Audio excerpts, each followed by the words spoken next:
Hi guys, welcome to Animation Juice. My name is Richard and this is the first episode in Move It Mondays, where every Monday I'm going to give you an animation tutorial in Flash. And this is a really exciting first tutorial because I'm going to share with you the single most important thing anyone could ever teach you when you're starting out in animation, and that's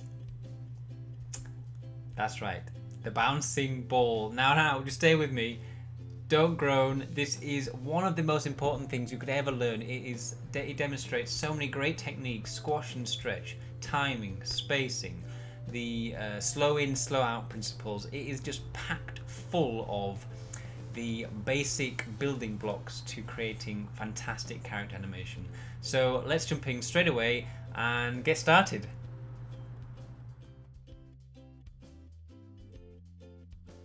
So here we are in Flash, and as you can see, I have got a pre-made bouncing ball. Now I've just hand drawn this in Flash, and what I want to do is talk about what animation principles are encapsulated in this bouncing ball, and then how you can translate the principles into the standard Flash animation workflow.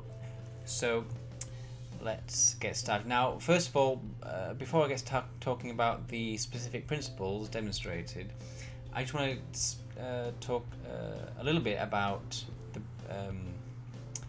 animation itself, and that is, I want you to think about the animation principles as separate to the technology. They're not contingent on the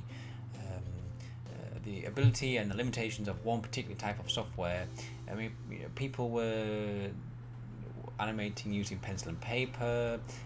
People have animated with plasticine, think Wallace and Gromit. People have animated with puppets, think Bagpuss and the Clangers. My background is in 2D digital animation for interactive games and TV production, and in there we use Flash and After Effects and Toon Boom, and think Pixar, which who use 3D Maya and 3D puppets to create animation. It doesn't matter what the medium is you're using or the tool you're using. If you have a good understanding of these principles which transcend the technology, you're going to have a really strong foundation and understanding of what it takes to create ultimately great character animation, because it all builds off these basic animation principles. So the bouncing ball encapsulates a lot of these basic principles, so let's get started talking about what they are. The first one is squash and stretch. Now, squash and stretch is seen everywhere in nature. Basically, I mean, in Richard Williams' book, The Animated Survival Kit, he talks about trying to get movement within a movement, and there is natural squash and stretch happening in everyday action. Like if you were to film a tennis ball and bounce out on the ground and would film it in slow motion, you would see that it would indeed, as it hits the ball, as it hits the floor, it would compress, and as it flies off again, it would stretch out, and off it goes. If you think about the Disney Snow White and the Seven Dwarfs, I mean, that animation is really gooey, and I mean, there's a lot of squash and stretch happening there.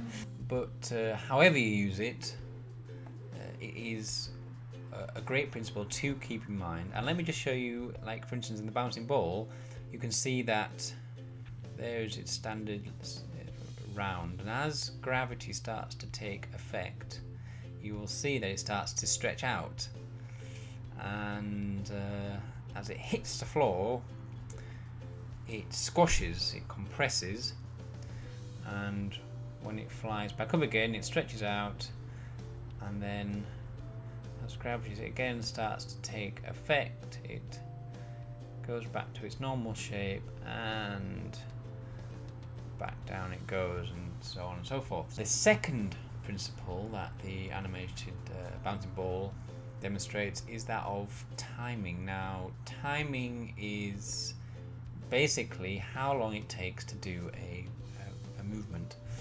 In this case, the bouncy ball takes 15 frames to go down and come back up again. 15 frames is a little bit arbitrary. Currently, the frame rate of this animation is 24 frames per second. Now, what do I mean by? You can see that on the bottom of your timeline. If you can see a little number that says 24 FPS. Let me stick that to 60 frames per second and hit play. You can see that at 60 frames per second, this ball is going really fast. That's because it's showing more images in the same space of time. And if I were to hit this, turn that down to 30 frames per second, so half the speed, half the number of frames being shown per second, you'll see it's now going at half the speed.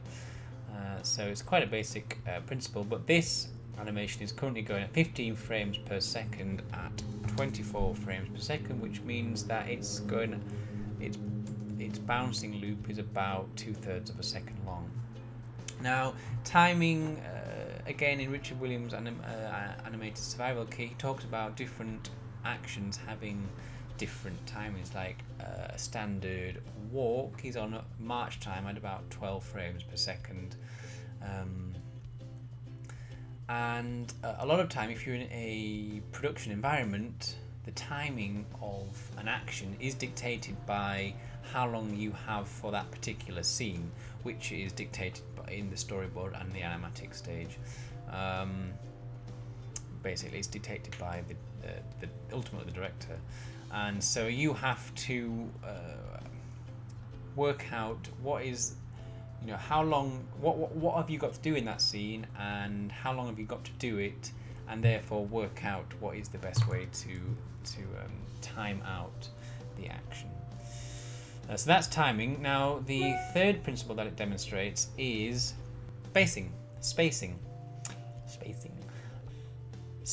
is how close together the drawings are. Now, if I turn on the onion skin tool, which is the little purple square on top of the white square just below your timeline next to the frame rate number, you can see you get these little brackets, and they are showing you, like, they make all the frames almost translucent, so you can see all of the frames. We're currently seeing 1 through to about 7 or 8 here, and you can see that the ball drawings at the top of the bounce are much closer together, but as gravity starts to take effect, the ball speeds up, and we indicate, we show that the ball is speeding up by drawing the ball images further apart from each other.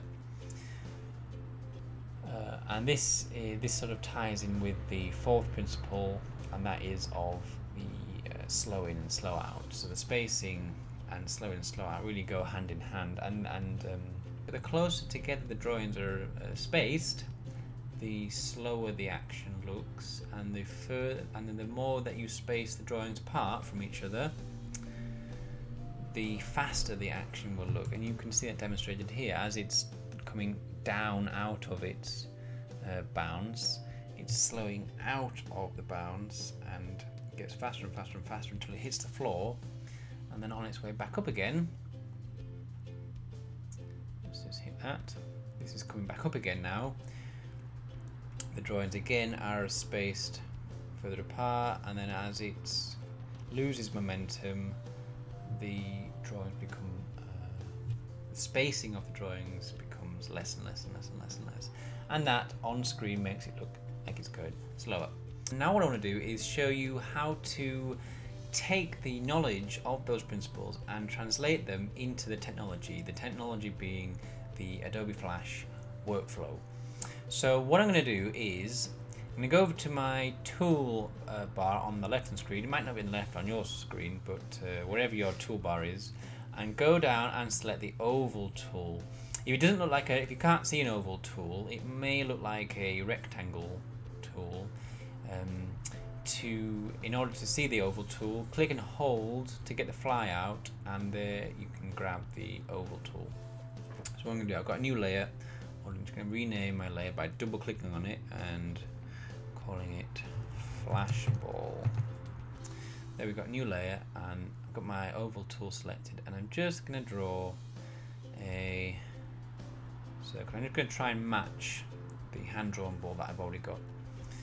So there is our ball. Now in Flash, the standard way to work, you can, of course you can hand draw in Flash like Simon's cat, but a lot of production environments require you to work within graphics clips and movie clips. Now in a later video I'll explain why people use graphic clips and movie clips. Ultimately it is quicker,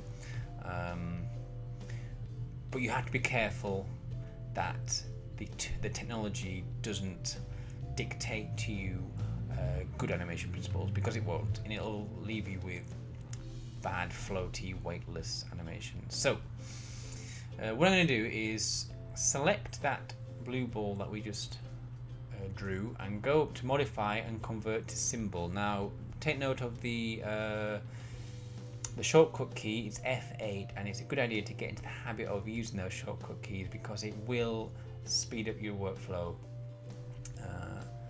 So I'm going to click convert to symbol. I'm going to call it ball, flash ball, blue one, and you can see a drop down menu that's, you've got three options: movie clip, button or graphic. I'm just going to leave it as a graphic for now. Again, it doesn't really matter if you choose movie clip or graphic.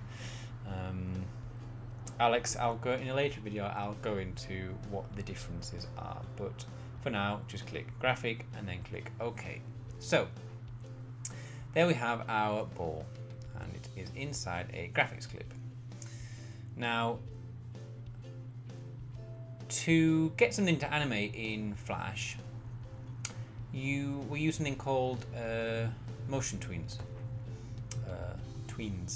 And what I'm going to do is I'm going to come down to the animation just where the ball hits, is in the contact position of the floor, and I'm going to, that is currently frame 8, so I'm going to, on the flash ball layer, I'm going to click on frame 8 and I'm going to hit F6. What F6 does is it creates a new keyframe, and that allows us to reposition the ball in the new position. So I'm going to drag the ball down. Now to get the ball to come down in a straight line, I'm just going to hold shift.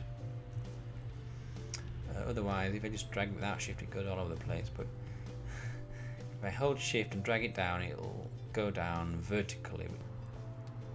Okay, so the ball is down on the floor, but what I'm going to do is I'm going to click Q, and that brings up the transform handles for this shape. Alternatively, you can go to the toolbar and click the third icon down from the top, and that is the free transform tool. And the shortcut for that is Q. So I click Q, and I'm just going to stretch out the ball to match our hand-drawn example. So there it is in the air, and there on this frame. Let's just stretch it, squash it a little bit more. There in the squash position. Now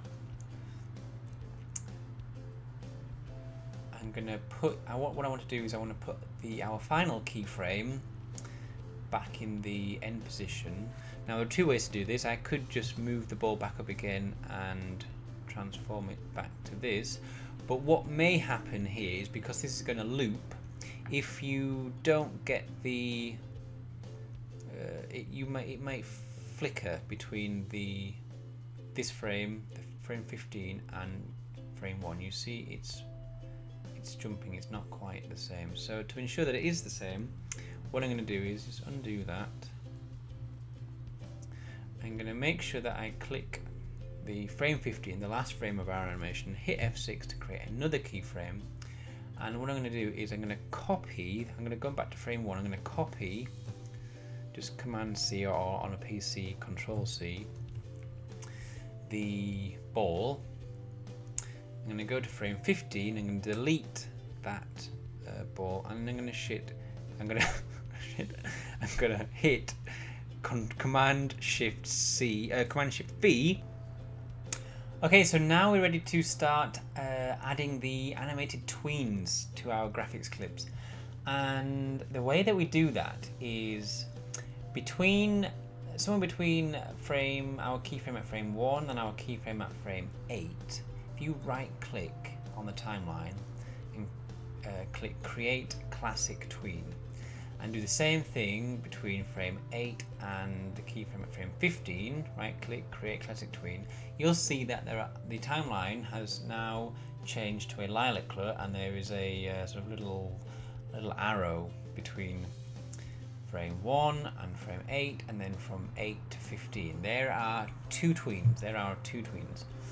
And if we just turn on the onion skin, what this has done is Flash has automatically added in frames for us. It's filled in. It's done a bit of work for us, and it's filled in the gap. However, in light of our knowledge of the animated principles of timing, spacing, squash and stretch, you can see that it's not done a very good job. In fact, let's just have a look at what it's doing. There's no weight. It doesn't look like it's being affected by gravity, and it looks floaty. So there is a bit of work to be done. Now if we go to the onion skin tool, you can see that the first thing that we can do to it is to get some good spacing happening. And if you remember, in our example on the left there, the closer the spacing of the images, the slower the ball appears to travel, and the further apart the images, the wider the spacing, the faster the image appears to travel. Now we need that illusion to make it look like the ball is being affected by weight and is traveling through space, and gravity is affecting it. And we can do that. In Flash there is a thing called easing. Now if you click somewhere on the purple bit of the timeline between frame 1 and frame 8 on our first tween, and go to your properties panel, you'll see that there is an easing number. If you click and drag on that easing number to the left, you get a minus value, and to the right you get a positive value. If you drag it to the right until it says minus 100,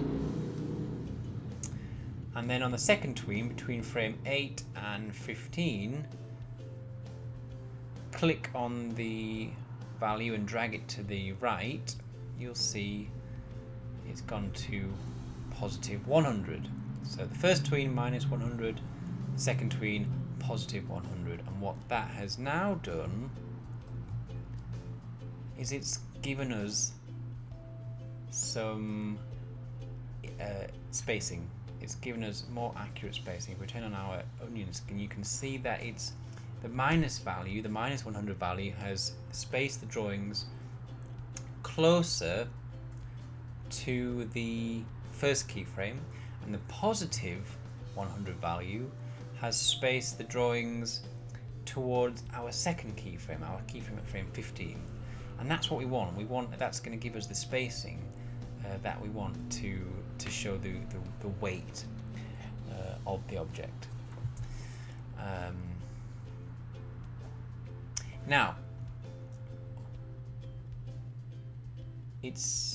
whilst it is much better, there we go, we can see it there, it is much better, but it's still doing a few strange things. So let's go back to the descent. You can see that in our 2D example, it's the ball is stretching out, and then it's immediately snapping to the squash frame at frame 8. But in our example, what the tween has done is it's gradually squashing it outwards as it descends. Well, that's not what we want. We want we want the ball to snap to that squash position when it hits the floor, to show the compression, to show it's hitting a solid object and that it is actually compressing. So the way to do that is at frame 7, so the frame before the squash frame, at frame 7, if you hit F6, what that's going to do, it's going to give another keyframe, press Q to get your bounding box transform tool, and just stretch out the drawing to give it that stretch happening.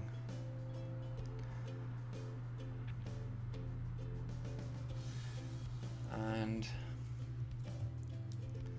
there you can see what's now happening. If we turn the onion skin on, it's stretching, stretching, stretching, stretching, and then instantly snapping to the squash frame at frame 8.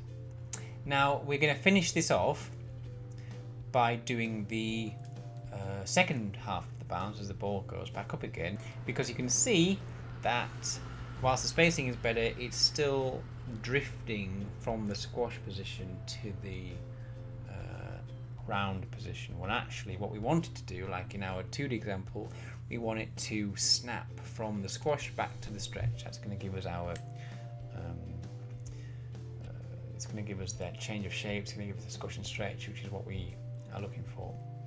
So in order to do that, well, first you can still see that in frame 9 the ball is still stretching. So what I'm going to do is I want the ball to be in the exact position that it is in frame 8. And to do that, I'm going to click and hold Alt.